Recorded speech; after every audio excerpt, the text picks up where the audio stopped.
Amados irmãos e amadas irmãs, dando prosseguimento ao estudo em curso, ingressaremos hoje em um ponto muito sensível, porque envolve a natureza e a missão, naturalmente, mas a natureza de nosso Senhor Jesus Hamashia, em João 1,14. Antes de começarmos, preciso solicitar de vocês paciência, tolerância e perdão, porque serão feitas considerações várias no campo linguístico, que poderão soar, pelo menos para a maioria, um tanto estranhas e talvez áridas.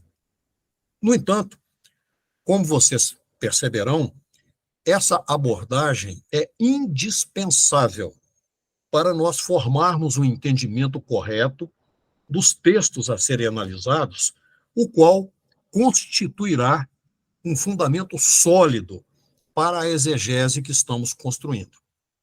Devo adiantar-lhes que alguma leitura em grego terá de ser feita, evidentemente com a devida tradução, sob pena de nos afastarmos da mensagem original.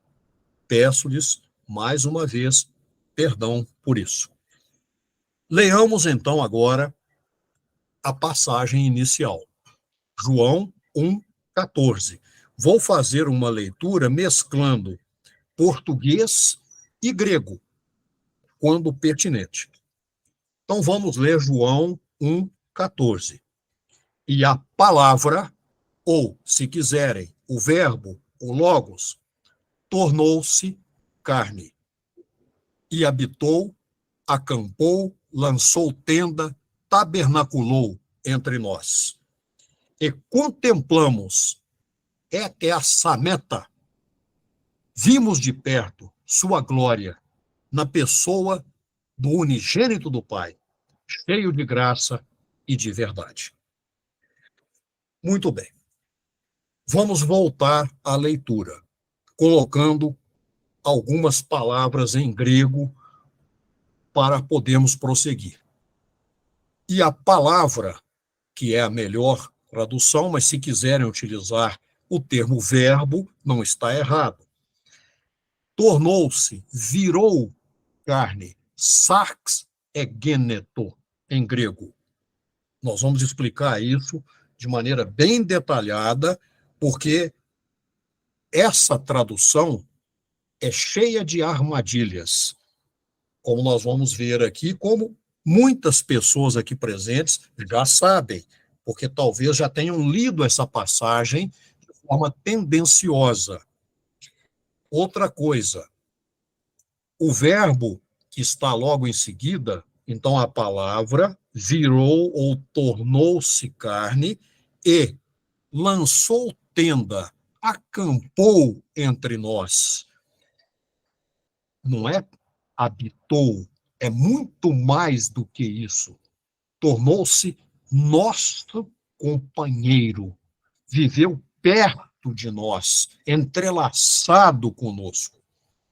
E vimos no sentido de contemplação, com todo o respeito, com toda a solenidade, com toda a reverência. O verbo a palavra é eteassameta, em grego, que não é ver, é muito mais do que ver. Sua glória, aí sim, na pessoa do unigênito do Pai, cheio de graça e de verdade.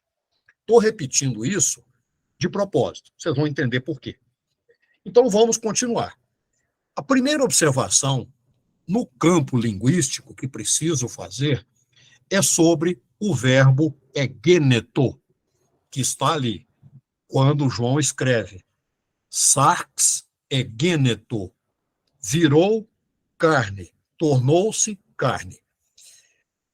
Egeneto é a terceira pessoa do singular do verbo ginomai, que está no tempo que eu vou explicar o que é isso, chamado aoristo médio indicativo, em grego. Então, para vocês entenderem com clareza, esse nome esquisito, aoristo, em grego, significa literalmente indeterminado. Então, é um aspecto verbal, uma forma verbal, que expressa uma ação pura, sem determinação quanto à duração do processo ou ao seu acabamento. Então, o aoristo, que é um tempo verbal, um modo verbal, indica uma ação ou, no caso aqui, um acontecimento, sem definir de modo absoluto, preciso, o seu tempo de duração, sem definir com precisão o tempo em que a ação ocorreu. Então, o verbo tornou-se, virou carne. Mas em que momento ele virou carne? Então, ali a gente não pode entender ainda isso, porque o tempo verbal não nos permite, isoladamente. Nas línguas mais comuns, modernas, línguas chamadas vivas, como a língua portuguesa, esse tempo não existe. Isso já se extinguiu. Mas no grego era um tempo muito utilizado. Esse verbo, ginomai, cuja forma em aoristo é gêneto, que é, então, o passado, mas esse passado indeterminado, tem várias significações possíveis. Isso é de extrema importância para a gente poder compreender o fio da meada da exegese. Então, vamos ver as acepções desse verbo ginomai. A primeira acepção dele é vir a ser, tornar-se ser. Se for uma pessoa, significa nascer. Se for uma coisa, ser produzida. Se for um evento, acontecer. E se estiver acompanhado de um complemento verbal, tornar-se. Então, por aí vocês veem as possibilidades de heresias, de fazer a tradução dessa passagem de acordo com conveniências de qualquer natureza, mas de preferência satânicas. Muito bem. Agora vamos lá.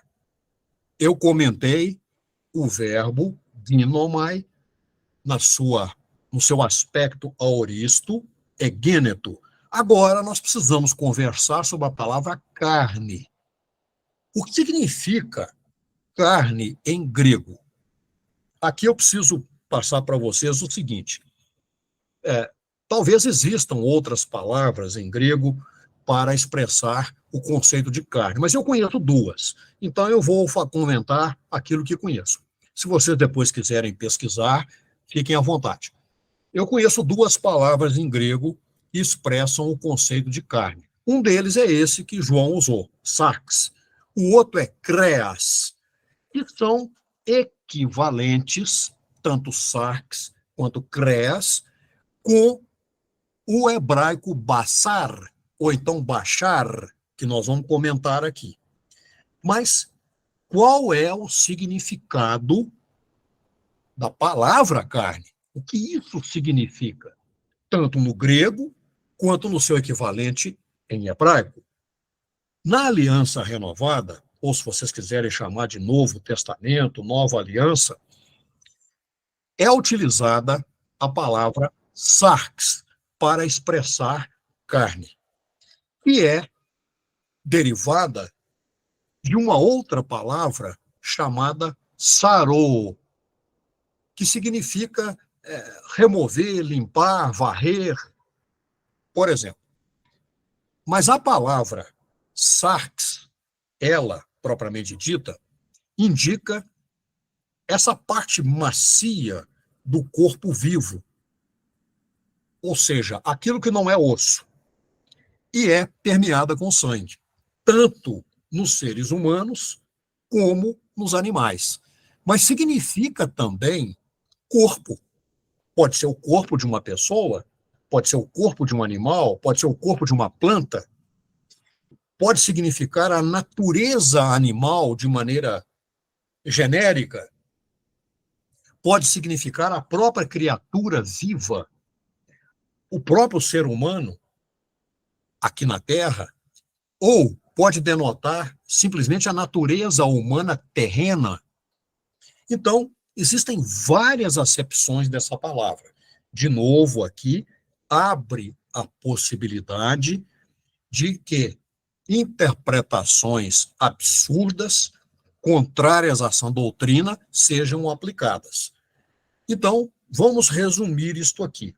Em algumas passagens, eu citei lá nas referências sugeridas, para que vocês estudem com calma, a maioria delas. Carne pode significar massa corporal do nosso organismo e dos animais. Lá em Apocalipse 19, 18, Efésios 5, 30, por exemplo. Pode simbolizar o corpo físico, como 1 Timóteo 3, 16. Pode significar o ser humano físico, como 1 Epístola de Pedro 1, 24. Pode significar a natureza física humana, Hebreus 12. A nação, um grupo étnico, a vida física, o ser humano, um problema, desejo sexual. E isso nós vamos ver da seguinte forma. Essa palavra sarx, indicando carne, ocorre mais de 150 vezes na Aliança Renovada. E o equivalente dela no Tanar, se vocês quiserem chamar de Antigo Testamento, Primeiro Testamento, Primeira Aliança, é Bashar ou Bassar. Em Salmos 15 aparece Bashar. Em Daniel 2, 11 aparece Bassar. E assim por diante. Mas elas têm a mesma raiz hebraica. E essa palavra, tanto Bassar quanto Bashar, é usada para referir-se principalmente à carne como o alimento, como vemos lá no primeiro livro de Samuel, a carne dos seres vivos, como está em Gênesis 2, o ser mortal, tanto o homem, o ser humano, como o animal, o corpo de modo geral e, eventualmente, até parte do corpo. Por exemplo, o prepúcio, como é citado lá, quando o Altíssimo Deus faz a aliança Brit Milá, da circuncisão. Então, como eu já falei, essa palavra acontece mais de 150 vezes na tradução da Septuaginta e 170 vezes, aproximadamente, no próprio texto hebraico, do Tanar. Há várias citações aqui que eu poderia ler para vocês, mas a gente despenderia um tempo que poderia ser útil para a nossa conversa. Então, vamos voltar lá. Nós já vimos aqui considerações sobre o verbo, a forma verbal aoristo é gêneto, virou, tornou-se, nasceu, e vimos também aspectos de significações da palavra carne. Então, a frase que nós encontramos em João 1,14, em grego está assim, kai, hologos, sarx gêneto, significando literalmente o seguinte, e a palavra virou, tornou-se carne. Observem que eu não estou falando a palavra se fez carne. Eu disse que ela virou, porque o sentido aqui não é fez, não é o verbo fazer. E vocês vão entender por quê. Isso faz uma tremenda diferença na exegese. Absoluta diferença. Então, quando nós falamos sarx gêneto e traduzimos como virou, tornou-se carne, ou então nasceu em carne, como se trata de uma futura personalização, como nós vamos ver, nesse momento não, mas lá na frente a palavra irá ser representada pela pessoa do Mashiach. Então, isso é muito diferente da expressão fez-se carne, ou se fez carne. que é comumente encontrada em muitas traduções da Bíblia Sagrada, como nós sabemos. Mas, se fosse isso que João quisesse dizer, ele não teria escrito sarx egeneto. Ele teria de escrever sarx epoiesen eautu, que é completamente diferente. Por quê? Se fez é um verbo que exige um pronome reflexivo, ou seja, o sujeito é o autor da ação. Então, se eu digo eu me fiz isso ou aquilo, eu sou o agente e o paciente da ação. Mas nesse caso, não. A palavra não é a autora da ação. Então, não existe aqui o pronome reflexivo é ao tu, que é equivalente aqui ao se, para nós, na língua portuguesa, a si mesmo, a si próprio. Vamos esmiuçar isso um pouquinho mais, porque é de vital importância. Quando nós falamos se fez ou fez-se, nós estamos usando o verbo na sua forma, em grego, chamada causativa.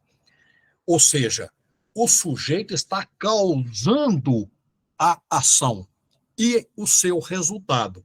Então, teria de haver aqui o pronome reflexivo, autós ou autu, conforme o caso. E isso não aparece, porque João escreveu sarx egeneto, tornou-se no sentido de que foi tornado. Então, foi expressado, e não que se expressou com esse si reflexivo. Em grego, isso é diferente. Em português, a gente não vê essa diferença, porque se eu falo se fez ou tornou-se, para nós parece a mesma coisa, mas no grego não. No grego é diferente. Então, quando nós entendemos sarx egeneto como tornou-se ou virou, essa expressão indica que a palavra que se tornou carne é paciente da ação, ela sofre a ação. Ou seja, ela veio a ser carne por alguma causa externa que atuou sobre ela. Isso é de fundamental importância para nós. Então, voltando ao verbo ginomai, que eu já comentei no princípio, e já pedi perdão por estar falando muito de questões linguísticas, mas isso é indispensável. Senão a gente não vai entender com clareza exata o que está escrito aí em João.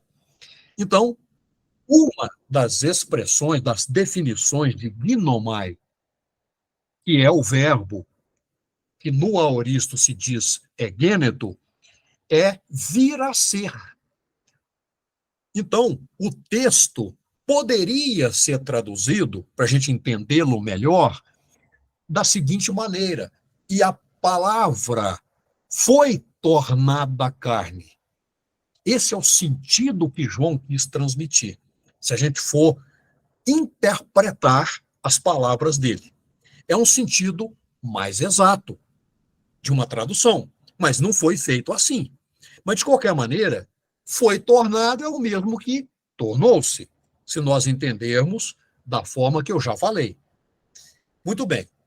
E é preciso também explicar aqui que, em grego, existe um verbo específico para indicar o ato de nascer, que é o verbo ticto. Se vocês quiserem ver lá em Lucas 2,11, vocês vão ver. Quando Lucas fala assim, porque vos nasceu hoje o Salvador. Oti etecte umin semeron soter. Como está lá. Então, é diferente isso aqui também. E vocês também vão entender por que eu estou falando isso aqui. Bom, vamos agora sair do campo linguístico e entrar no nosso campo apostólico doutrinário. Muito bem.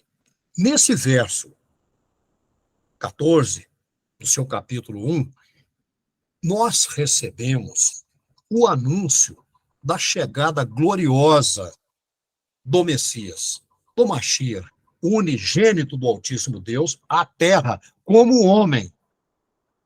Neste princípio, seu nascimento, ainda não havia ministério quando ele chegou, mas somente a informação de que a palavra de Deus não tardaria em ser ensinada. Dessa vez agora, de modo completo, perfeito e definitivo pelo Mashiach. Quando nasceu, o Senhor Jesus não era ainda de fato o Mashiach, ele não havia sido ainda ungido. Bom, e assim, a notícia do seu nascimento, abençoado, ecoou de modo cada vez mais crescente em toda a Judéia, em todas as regiões. E, finalmente, aquilo que era uma promessa, eu não interpreto assim. Para mim, tudo que Deus promete, na verdade, ele está garantindo. Mas vamos utilizar a palavra usual. O que era uma promessa intangível, o Mashiach, o Salvador, virá, tornou-se realidade na Terra. O Salvador, trazendo a palavra santa e perfeita do Altíssimo Deus, lançou sua tenda entre nós, acampou entre nós, iniciando, de modo definitivo, a dissipação das trevas, com aquilo que eu chamo de luz indescritível da redenção. Amados irmãos e amadas irmãs, o entendimento dessa passagem parece-me simples, claro, direto e, por que não dizer, contundente.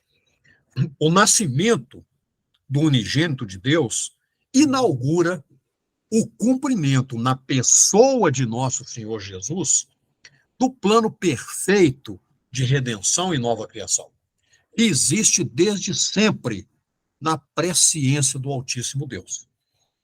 Portanto, a afirmativa no verso 14 de João 1, de que a palavra, ou se quiserem usar verbo, não há problema, se tornou carne e acampou entre nós, deve significar, estou repetindo isso, que a palavra que fora prometida foi cumprida na pessoa do Mashiach. E isso pertence à história de João, o Batista, e da própria recepção do Messias. Como João explica, João o Batista, explica nas palavras de Isaías 43, quando João Batista fala de sua missão. Ele diz, em João 1:23, eu sou a voz do que clama no deserto, endireitai o caminho do Altíssimo, como disse o profeta Isaías. Inclusive, aqui é interessante, um assunto que a gente está conversando muito lá no culto sabatino, aqui da Igreja de Deus local, o nome do Altíssimo Deus está lá no Tanar. Então, quando há uma citação de uma passagem do Tanar, como essa aqui, Isaías não disse endireitai o caminho do Altíssimo, ele disse endireitai o caminho de Iá. Lá está o nome sagrado de Deus, não está Iá, está o tetragrama. Mas como eu não sei pronunciar o tetragrama, ainda não consegui obter a pronúncia correta, falo Iá, porque disso nós temos certeza. Mas isso é outro assunto. Aí eu pergunto para vocês nesse momento. Então, muito bem, a promessa estava sendo consubstanciada ali, estava tornando-se realidade. Como terá reagido? Sugiro que pensem a esse respeito. Satanás, diante dessa sequência de eventos, quando ele, muito inteligente, do jeito que é, se apercebeu de que a promessa que até então era a promessa do Altíssimo Deus feita lá em Gênesis, se tornar a realidade. Ele se calou, ele se recolheu à sua iniquidade, reconheceu a derrota, quem sabe até pensou em arrepender-se e suplicar pela salvação que estava sendo delineada? Vocês me jogarão pedras e dirão: claro que não, muito pelo contrário, ele se concentrou de maneira retumbante no seu manancial inesgotável de maldades e a sua soberba indescritível. E tratou de fazer ajustes no seu plano de danação, porque ele viu que a coisa estava ficando feia para o lado dele. Agora, ele estava diante de uma realidade sendo constituída. Aí, em algum momento, vamos começar agora a abordar as heresias. Alguém deu o primeiro passo falso, demoníaco, ao assumir que a palavra, no princípio, lá da criação original, era o Filho. Então, a frase "a palavra era Deus" só pode confirmar para essas pessoas a impressão de que há dois membros da divindade e que ambos, Pai e Filho, são Deus. A despeito de ser problemática, ilógica e absurda essa afirmação, indicando um Deus dual, porque nós sabemos que essa postulação desconstrói e adultera todo o núcleo da Bíblia Sagrada. Milhões de pessoas leitoras da Bíblia, e põe milhões nisso, foram condicionadas a aceitar e propagar essa doutrina herética. Então, esse desvio doutrinário vem ocorrendo e sustentando-se, apesar de, em diferentes passagens, os apóstolos e o próprio Senhor Jesus terem demonstrado sua crença inabalável em um único Deus vivo e verdadeiro, Criador solitário de tudo que há. Em João 17,3, para mim, uma das passagens magnas da Aliança Renovada, nosso Senhor Jesus Hamashiach, dirigindo-se ao Pai, afirma categoricamente: e a vida eterna é esta, que te conheçam a ti só, por único Deus verdadeiro, e a Jesus Hamashiach, a quem enviaste. Não é preciso falar mais nada, mas vamos continuar. Em um outro momento, que está lá em João 5,44, nosso Senhor Jesus, de novo, se refere ao Pai como único Deus. Diz o Mashiach: como vós podeis crer, recebendo honra uns dos outros e não buscando a honra que vem do único Deus? Todas essas referências corretas são ecos da fé judaica pura em um único Deus, que, como nós sabemos, permeia todo o Tanar, ou Primeiro ou Antigo Testamento. Na Aliança Renovada, o Altíssimo Deus é proclamado como o Deus e Pai de nosso Senhor Jesus Hamashiach. Vocês conhecem muito bem essa passagem. Primeira Epístola de Pedro, 1,3. Observem que Pedro não se referiu ao Pai Celestial assim, o Deus do Deus Jesus Hamashiach. Ou seja, o Altíssimo Deus não pode ser pai de si mesmo. Então, ele se referiu ao Altíssimo Deus como Deus e Pai de nosso Senhor Jesus. E lá, em Malaquias 2,10, nós também recebemos o ensinamento de que só temos um Pai no céu, apenas um. Diz Malaquias: não temos todos um só Pai? Não nos criou um só Deus? O que eu estou querendo mostrar, não tanto para a Igreja de Deus, mas para pessoas outras que tiverem acesso a esse conteúdo, é que a coerência bíblica é perfeita e consistente e não comporta nenhuma contradição e nenhum equívoco. Vejamos, então, como é que essa fala de Malaquias, por exemplo, o profeta Malaquias, se harmoniza esplendidamente com a poderosa declaração do credo de Paulo, que está lá em 1 Coríntios 8,4. O que disse Paulo lá? Não há outro Deus, senão um só. E em Romanos 16, 27, ele, Paulo, separa nosso Senhor Jesus do único Deus, fazendo uma exortação. Ao único Deus sábio seja dada glória por Jesus Hamashia, para todo sempre. Amém. Mas vamos voltar. Eu fiz essa digressão aqui, como já falei, pensando mais em pessoas externas à Igreja de Deus. Mas vamos voltar ao escrito evangélico de João, que é o nosso objetivo aqui hoje, o objetivo direto. Então, nós estamos falando sobre os eventos. Então, esses fatos e os eventos ocorridos como consequência do ministério movido pela obediência absoluta do Filho de Deus, que o escritor estava prestes a relatar, devem ser corretamente entendidos como constituindo um novo período de atividade de criação divina, o princípio de um novo mundo.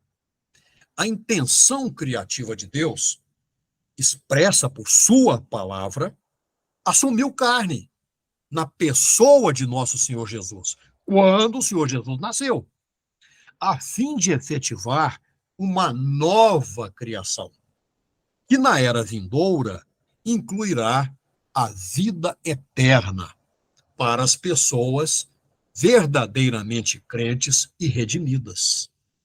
Sim, amados irmãos e amadas irmãs, o evangelista João não se reporta à criação original descrita em Gênesis, mas ele está anunciando o princípio das boas novas.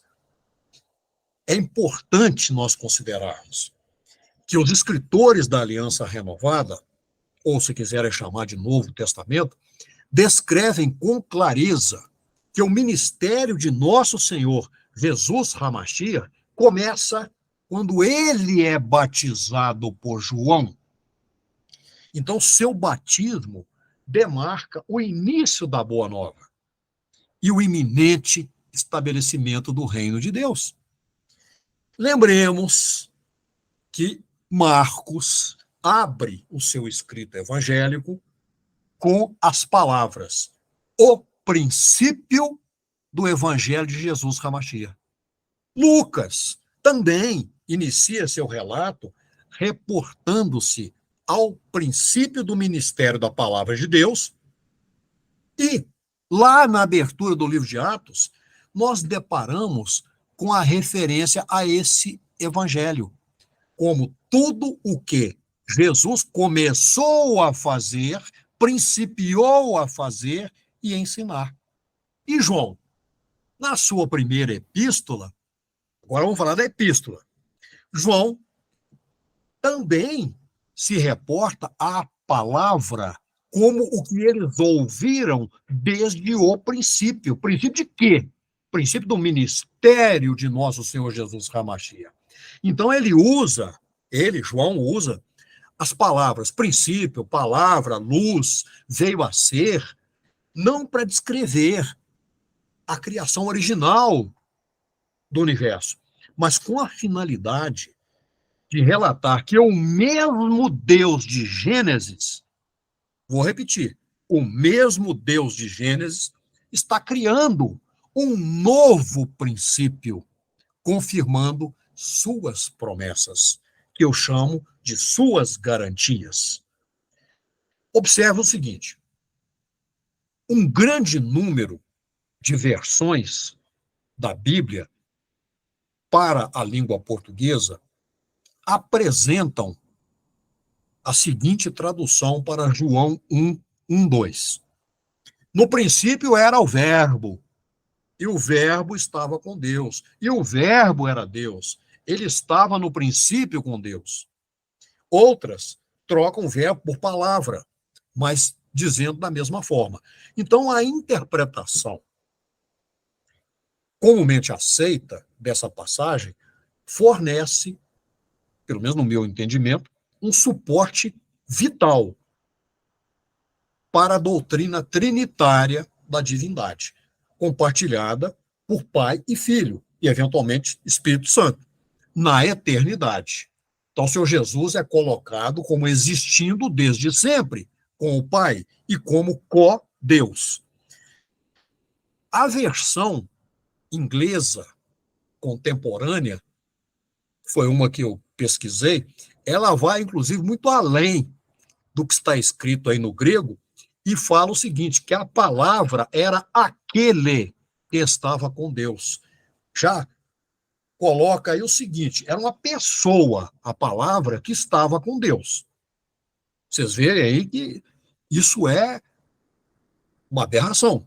Então, de acordo com essas traduções, essa palavra, ou esse verbo que está aí, significa um filho eterno, que sempre existiu, da mesma natureza do Pai, mas comete um erro fatal.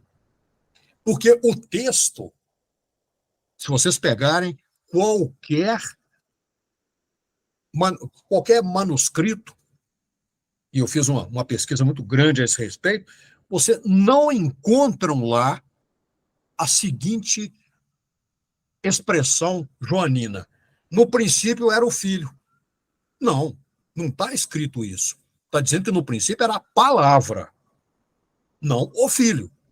Porque se João quisesse demonstrar, quisesse ensinar a existência eterna do Senhor Jesus, sendo ou não tão Deus quanto o Pai, ele diria, no princípio era o Filho. Pronto, está resolvido o problema. Mas não foi isso que João disse, não é isso que a Bíblia diz. E o verso 3 de João 1 diz o seguinte, todas as coisas foram feitas por ele, se for verbo, ou por ela, se for palavra, e sem ele ou sem ela, nada do que foi feito se fez. Então, isso não deve significar de forma nenhuma que o Senhor Jesus estava com Deus na criação em Gênesis. Então, que teria sido ele que criou alguma coisa ou que executou algum comando de Deus. Vocês conseguem conceber um Deus todo-poderoso que precisa usar um intermediário para executar alguma coisa? Inconcebível, né? Então, o fluxo da narrativa não para no verso 3. Nós temos de reler os 5 versos dessa chamada introdução, ou desse prólogo, como alguns intitulam, do livro de João. Então vamos lá. No princípio era a palavra estava com Deus e a palavra era Deus. Ela estava no princípio com Deus. Todas as coisas foram feitas por ela e sem ela nada do que foi feito se fez. Nela estava a vida e a vida era a luz dos homens. A luz resplandeceu nas trevas e as trevas não a compreenderam. Então, observe o seguinte. Vamos fazer um teatrinho aqui, uma encenação. Se essa narrativa estivesse reportando-se à criação do universo, a criação original. Vamos deixar isso aqui num quadro, numa moldura na nossa frente. Observemos o seguinte, toda essa introdução de João 1 é quase inteiramente narrada no passado, no pretérito. Os verbos apontam para eventos ocorridos no passado, no princípio, mas que não é o de Gênesis, mas vamos admitir que a gente está considerando que fosse. Então, observe o seguinte, lá está escrito, era a palavra, estava com Deus, coisas foram feitas, era Deus, nada do que foi feito se fez. No entanto,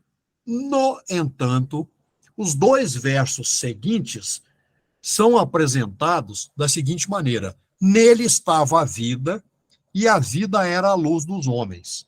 A luz resplandeceu nas trevas, e as trevas não a compreenderam. Como é que nós vamos inserir esses eventos, ou seja, nele ou nela estava a vida, que essa vida era a luz dos homens, e a luz resplandeceu e as trevas não a compreenderam. Então, peraí, como é que nós vamos entender isso lá no princípio de Gênesis? Como é que pode ser essa luz dos homens se os homens não foram criados no princípio? Então, a sequência no uso dos verbos para indicar um só evento não foi interrompida no verso 3. Na verdade, ela se completa nos versos 4 e 5. Se nós relermos o verso 4, está lá, nele estava a vida, ou nela estava a vida, e a vida era a luz dos homens. Está absolutamente claro que o escritor aqui está narrando fatos aqui em uma terra já existente e habitada por homens. Ele não estava referindo-se ao princípio de tudo, quando não havia seres humanos. Então, o contexto tem de ser sempre considerado. Isso é básico da hermenêutica. Nós não podemos ler apenas uma palavra, apenas um texto. Nós temos de ir ao contexto e, mais do que isso, precisamos fazer correlações de contextos. E mais ainda, verificar se tudo isso se encaixa na coerência da Bíblia. Mas vamos prosseguir. Esse contexto aí deve ser lido e entendido com a finalidade de João de apresentar ou descrever eventos para uma época apenas, coisas que foram realizadas na época de João, entre eles lá, no princípio do ministério de nosso Senhor Jesus, e não no princípio da criação original narrada em Gênesis. Então, a palavra princípio, que aparece ali em no princípio era a palavra, faz referência ao tempo no qual o Altíssimo Deus veio novamente, depois de um longo silêncio, falar ao seu povo. Deus ficou em silêncio durante muito tempo, dentro do plano dele de perfeito de redenção. Então, neste princípio agora, que o Criador voltou a falar, ele trouxe sua palavra em outro princípio, o princípio da nova criação, que se iniciou com o ministério de nosso Senhor Jesus Hamashia. Vamos ler aqui Marcos 1, de 1 a 4. O que é que Marcos escreve lá? Logo no início. Princípio do evangelho, e nós sabemos que a palavra evangelho significa literalmente boas novas. Então vamos até falar aqui, boas novas, princípio das boas novas de Jesus Hamashia, Filho de Deus. Como está escrito nos profetas, eis que eu, disse o Altíssimo, envio o meu anjo ante a tua face, o qual preparará teu caminho diante de ti. Voz do que clama no deserto, preparai o caminho do Senhor, endireitai as veredas dele. Apareceu João batizando no deserto e pregando o batismo de arrependimento para a remissão dos pecados. Ou seja, essa citação de João, de Marcos, aparece lá também em Malaquias. Olha como é que Malaquias está sendo importante para nós aqui hoje. Malaquias 3:1. que diz Malaquias lá? Eis que eu envio meu anjo que preparará o caminho diante de mim. E de repente virá ao seu templo o Senhor, a quem vós buscais, o anjo do concerto, a quem vós desejais. Eis que vem, diz Iá dos exércitos. Então aqui é, inclusive, uma profecia messiânica, porque essa palavra Senhor que aparece lá está em hebraico Ha-Adon, não é o El Shaddai, o Todo-Poderoso. Então aqui está falando do Senhor Jesus que virá, mas isso é outra conversa. Então, o que eu quero mostrar aqui para vocês é que não há contradição nenhuma, muito pelo contrário, existe confirmação nesses relatos. Marcos simplifica João, porque eles falam a mesma coisa. Então, João fala, no princípio era a palavra. Marcos diz, o princípio das boas novas, do Filho de Deus. Olha como é que isso é maravilhoso, essa interrelação, esse encadeamento absolutamente exato.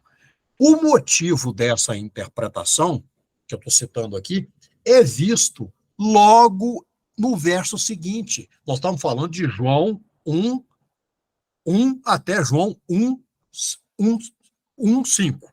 De verso 1 ao verso 5. Se nós formos ao verso 6, olha o que vai aparecer lá. João menciona a aparição do Batista João, dizendo, houve um homem enviado por Deus, cujo nome era João. Olha para vocês verem como é que a coisa se encaixa. Então vamos organizar as narrativas, que aí fica mais claro.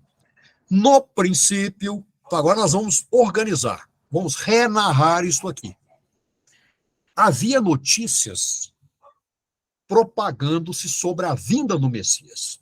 Então, a palavra de Deus veio a João o Batista, como está em Lucas 3:2.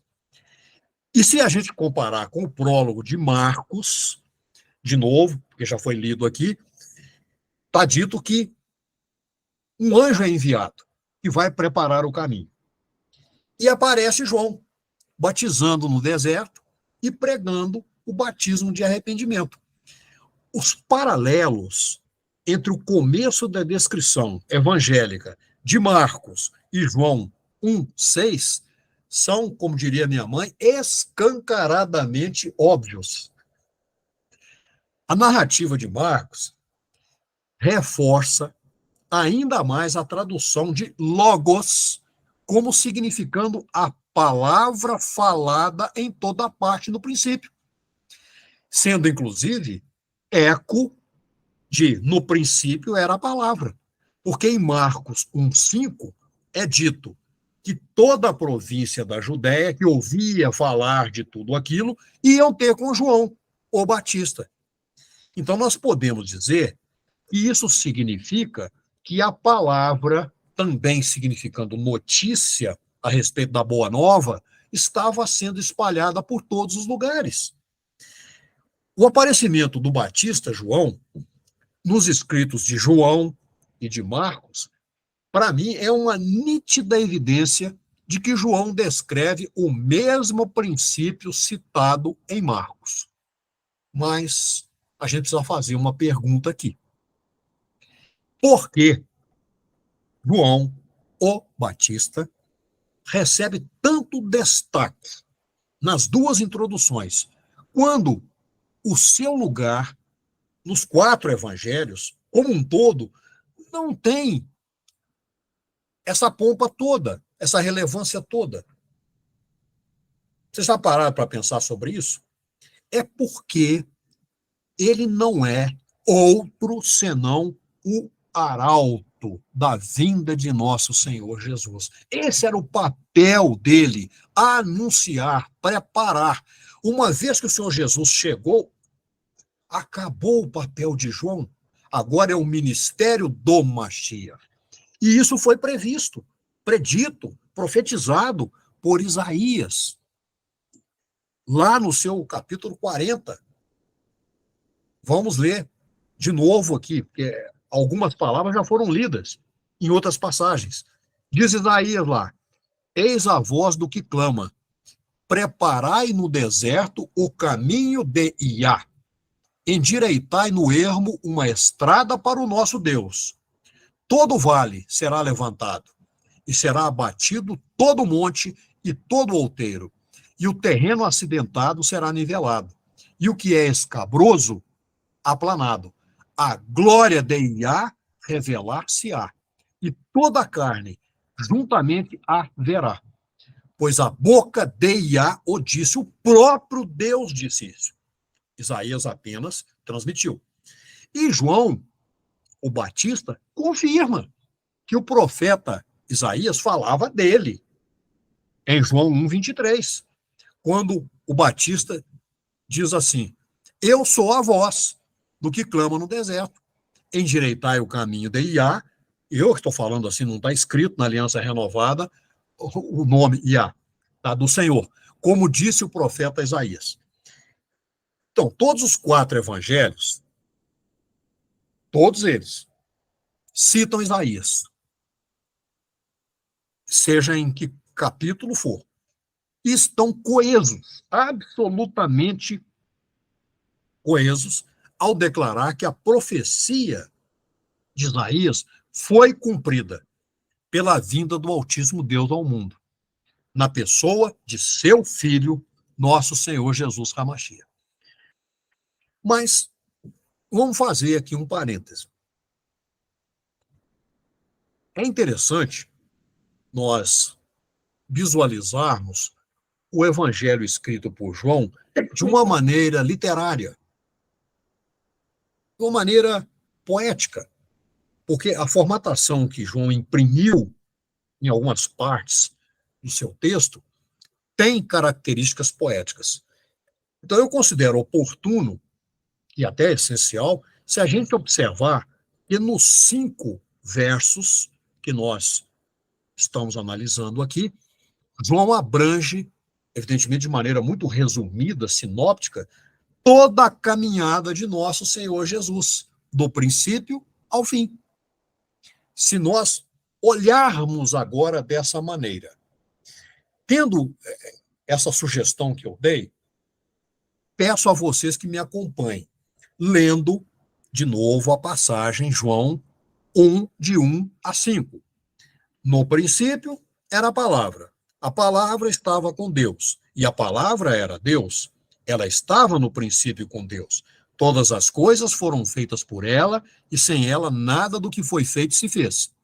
Nela estava a vida, e a vida era a luz dos homens. A luz resplandeceu nas trevas, e as trevas não a compreenderam.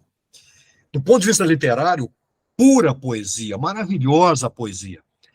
Eu vejo aqui um resumo preciso da trajetória do Messias, desde o seu nascimento até sua ascensão aos céus.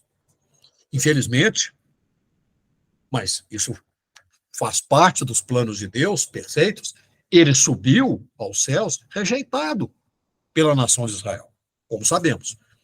Na sequência de João, o que vai acontecer? E essa característica, esse fluxo poético, é interrompido. E João passa a relatar eventos. Ele muda a sua maneira de escrever. Então, ele volta ao princípio da história por meio de João, o Batista, que é o condutor, o precursor do ministério do Senhor Jesus. Então, a minha intenção é dizer que o momento em que acontece João 1, no princípio era a palavra, pode estar também relacionado à pregação de João, o Batista. A voz que clama no deserto, anunciando o caminho do Senhor. Reparemos nas semelhanças entre Marcos e João.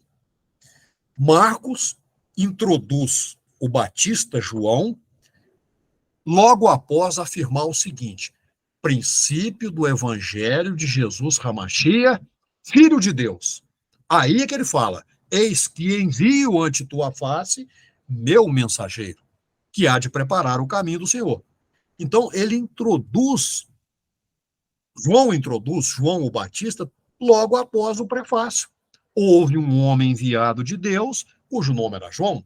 Vocês veem a concordância dos dois evangelistas aí. Então, ambos fazem referência ao mesmo princípio, o princípio do ministério do Messias.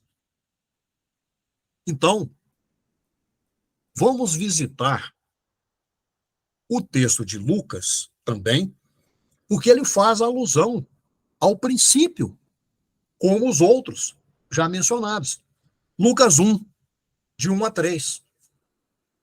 Tendo, pois, muitos empreendido, pôr em ordem a narração dos fatos que entre nós se cumpriram, segundo nos transmitiram os mesmos que os presenciaram, mas a tradução mais perfeita é segundo nos transmitiram as testemunhas oculares, desde o princípio, e foram ministros da palavra, pareceu-me também conveniente descrevê-los a ti, ó excelente Teófilo, por sua ordem, havendo-me já informado minuciosamente de tudo desde o princípio.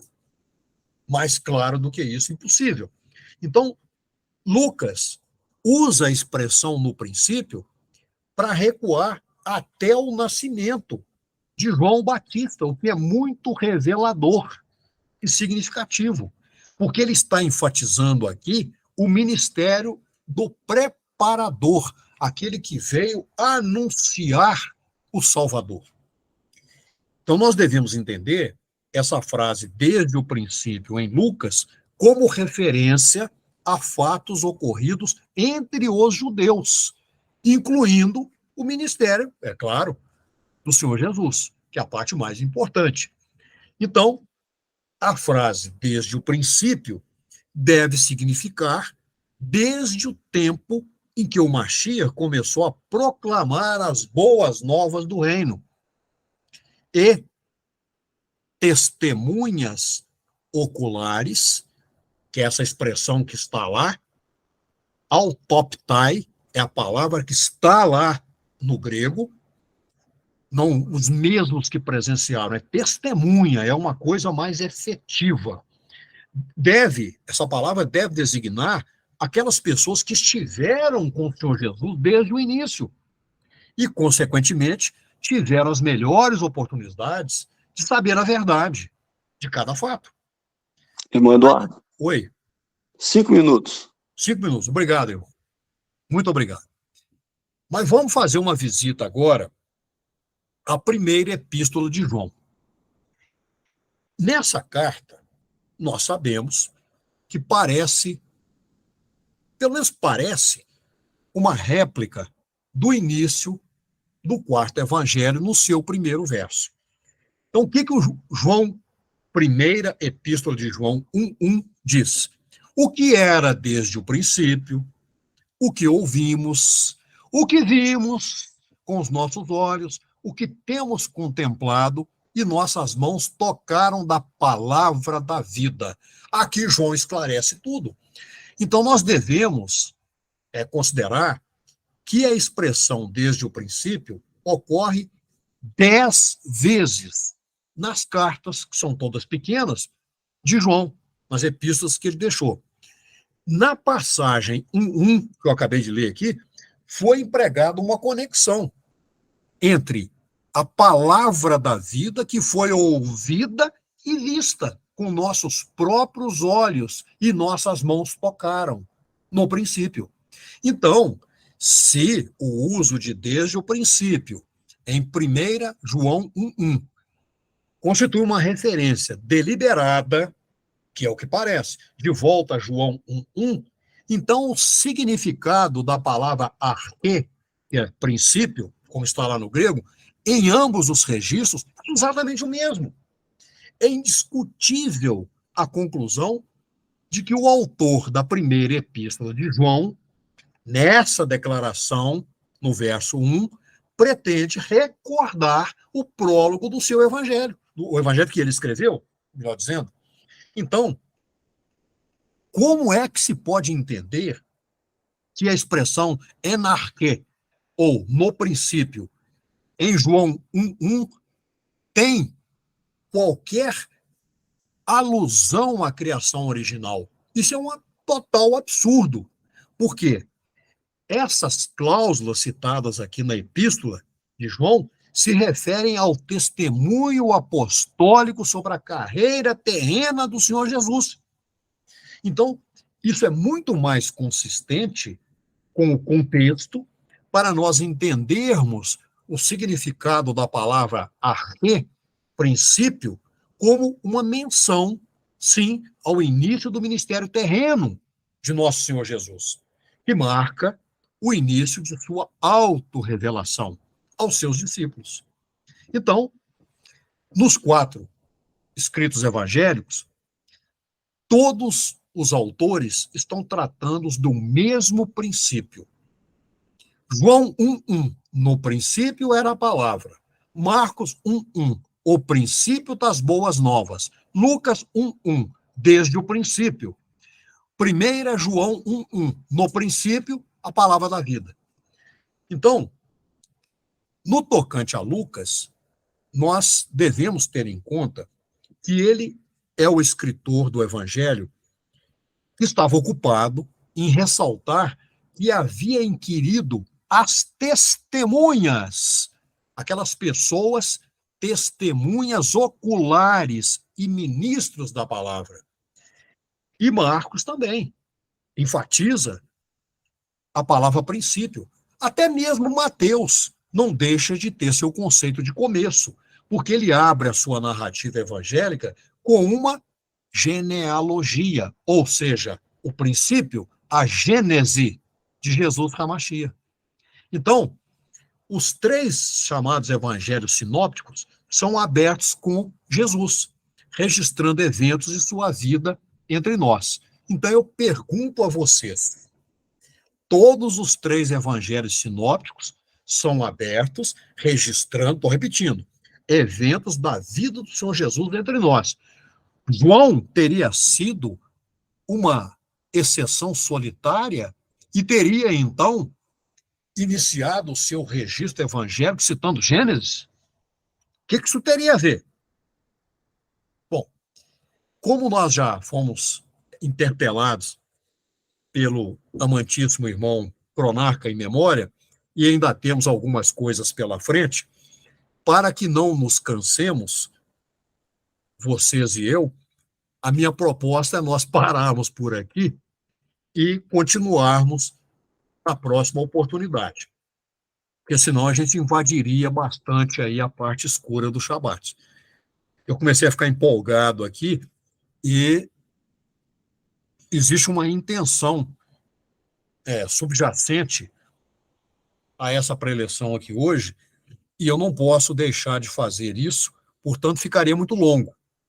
Então, eu gostaria de propor a vocês que a gente parasse aqui. Já deu 60 minutos, irmão? Sim, irmão. Sim? Tá, obrigado. Sim. Então, provisoriamente, termino como sempre faço, dizendo amém, amém.